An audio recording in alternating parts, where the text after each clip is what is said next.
Next, we'll study potential in vector form. First thing is electrostatic potential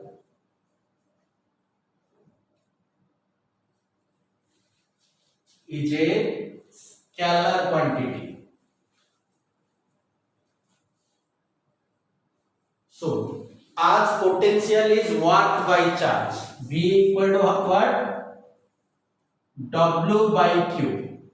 So, it is work is scalar, charge is scalar. So, potential is also a scalar quantity. So, how to represent it as vector form?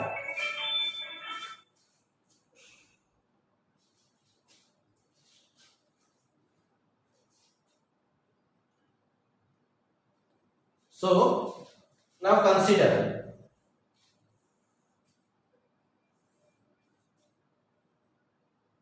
let this is the coordinate system. Now let there is a point Q, it has a position vector r dash. Now let there is a point P, it has a position vector r. So potential is a scalar quantity, it just depend upon this length, and this length will be mod of r minus r dash. So potential will be 1 by 4 pi epsilon naught Q by mod of r minus r dash. This is the value of potential.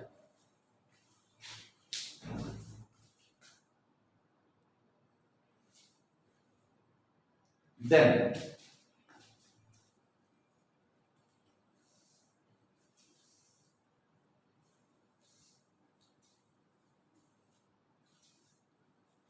superposition principle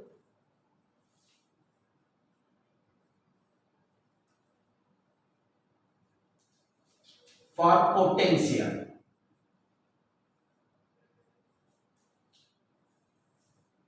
What does it say? The electrostatic potential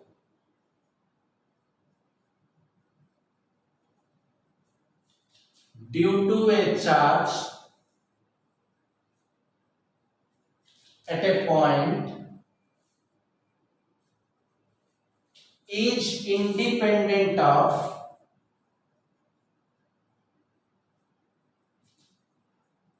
presence of other charges. The net electrostatic potential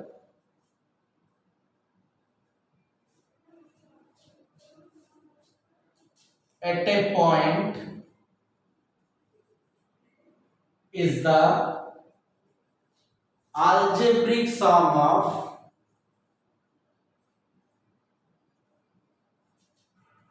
potentials due to each individual charge.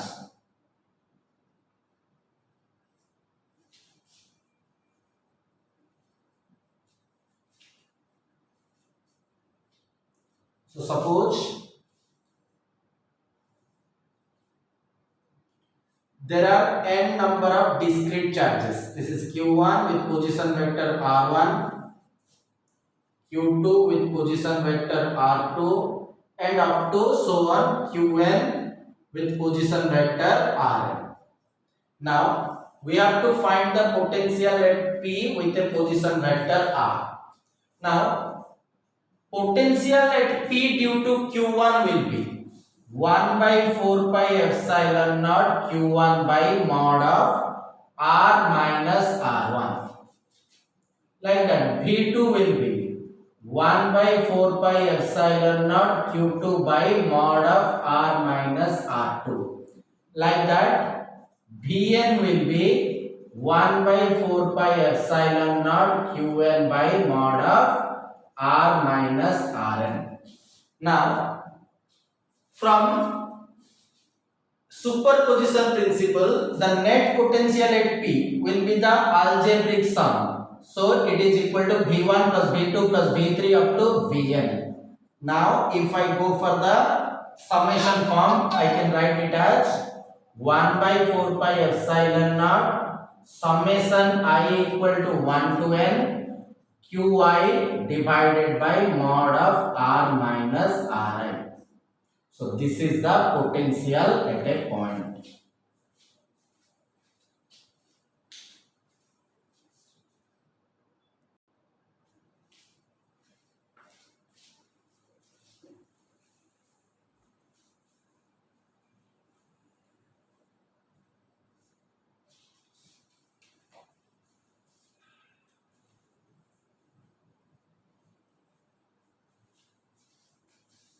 Next,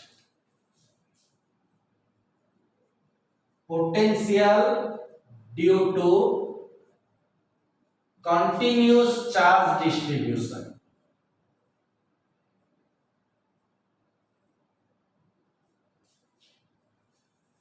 So the charge distribution may be linear, surface charge distribution or volume charge distribution. So let us take a small element. Let it has a charge dq. Now we have to find the potential at a point P. So what will be the potential? dV equal to 1 by 4 pi epsilon naught dq by mod of r. That implies V equal to 1 by 4 pi epsilon naught integration of dq by mod of r. Now for linear charge distribution,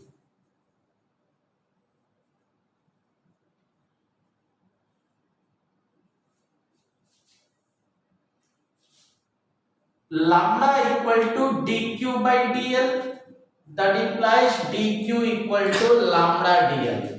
So we can write potential V equal to 1 by 4 pi epsilon naught integration lambda dl by mod of r. Like that. For surface charge distribution,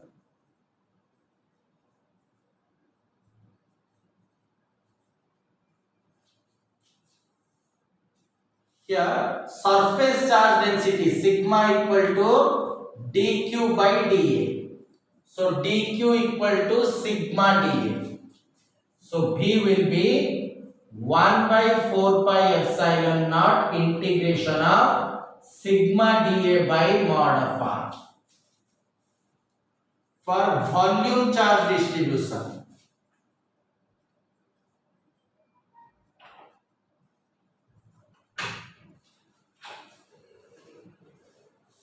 volume charge density rho equal to dq by d tau. That implies dq equal to rho d tau. V equal to 1 by 4 pi epsilon naught integration of rho d tau divided by mod of r. Here tau represents volume. Because if I write V represents potential, so I have to write tau instead of volume. Now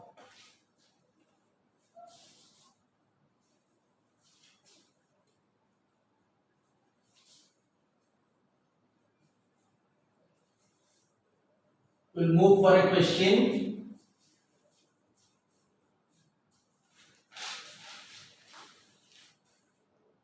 Q1 and Q2 are separated at a distance r.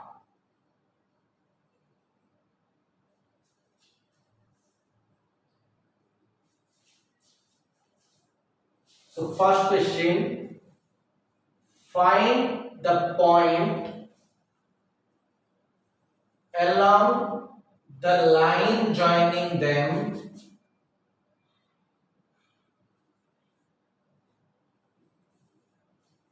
where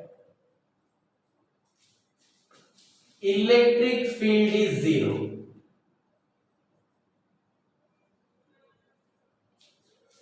Or you can say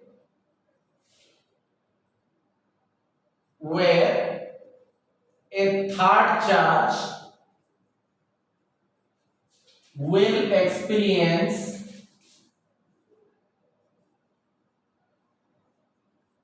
no force.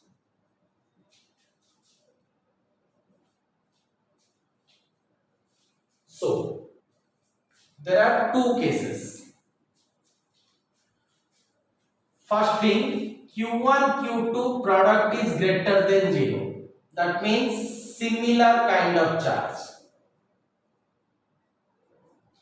Either both are positive or both are negative. Then the point is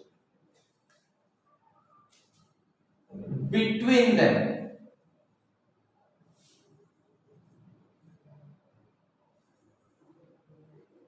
So let this is Q1, this is Q2. The separation is R. Now let the point P where the field is 0 is at a distance x from Q1. So it is at a distance R minus x from Q2. Now at point P the field is 0. So the field due to Q1 and Q2 at P must be equal and opposite. So E1 equal to E2. So we can say 1 by 4 pi epsilon naught Q1 by x square equal to 1 by 4 pi epsilon naught Q2 by x square. So sorry, Q2 by R minus x whole square. So R minus x whole square by x square equal to Q2 by Q1. That implies taking square root on both sides, R minus x by x equal to root over of Q2 by Q1. So R by x minus 1 equal to root over of Q2 by Q1. So R by x root over of Q2 by Q1 plus 1. So taking reciprocal x by R. So x will be R by root over of Q2 by Q1 plus 1. Now just remember one thing. If x is the distance from Q1, then here it is root over of Q2 by Q1.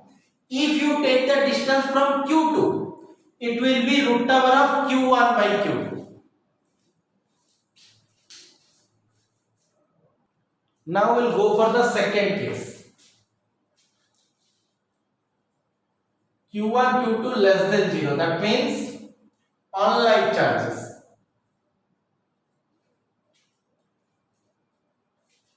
So if the charges are unlike, that means one is positive, second one is negative, then the point is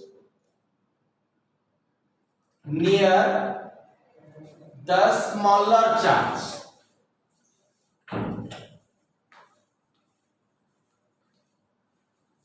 In magnitude only, no sign you have to consider. So suppose there are two charges Q1 and Q2. Product is less than 0 and mod of Q1 is less than mod of Q2. Then the point will be along this side near the smaller charge. So let this distance is x. This will be the point P. Then this distance will be R plus x. Now instead of R minus x, you have to just put R plus x. So this will be minus 1.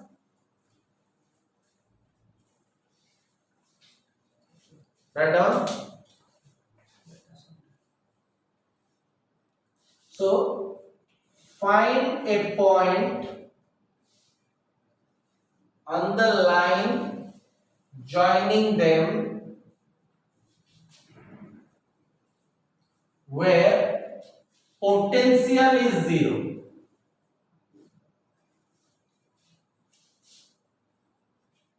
Now go for first case. If Q1, Q2 greater than 0, that means similar kind of charges, then no such point. That means potential can never be 0. If both the charges are positive or both the charges are negative, potential cannot be 0 at anywhere. So potential is 0 in this case only at infinity. So no such points exist. Second case, if Q1, Q2 less than 0, opposite kind of charge, then there are 2 points.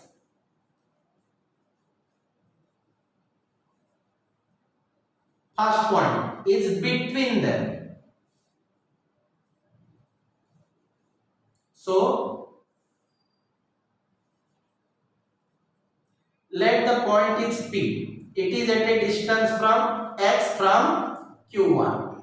So it is at a distance r minus x from Q2 because this distance is r. So net potential is 0. So you can say 1 by 4 pi epsilon naught Q1 by x equal to 1 by 4 pi epsilon naught Q2 by r minus x.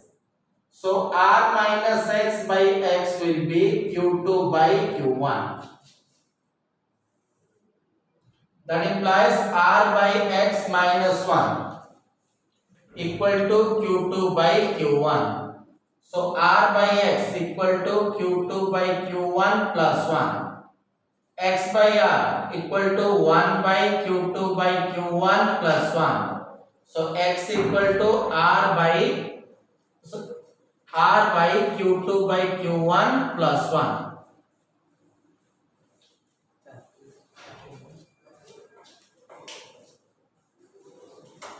This is the first point.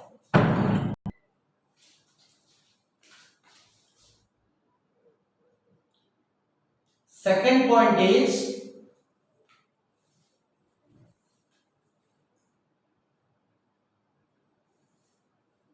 this is Q1, this is Q2, this distance is r. So here there is another point. So this distance will be r plus x. Here you have taken magnitude of Q1 is less than magnitude of Q2. So को पाखे रहिबा smaller magnitude charge side रे रहिबा. So same proceed करिबा खाली r plus x पडिबा. तो 1 by 4 pi epsilon naught Q1 by x equal to Q2 by r plus x. So direct step question r by x plus 1 equal to Q2 by Q1. So r by x equal to Q2 by Q1 minus 1. X by r equal to Q2 by Q1 1 by Q2 by Q1 minus 1. So x equal to r by Q2 by Q1 minus 1.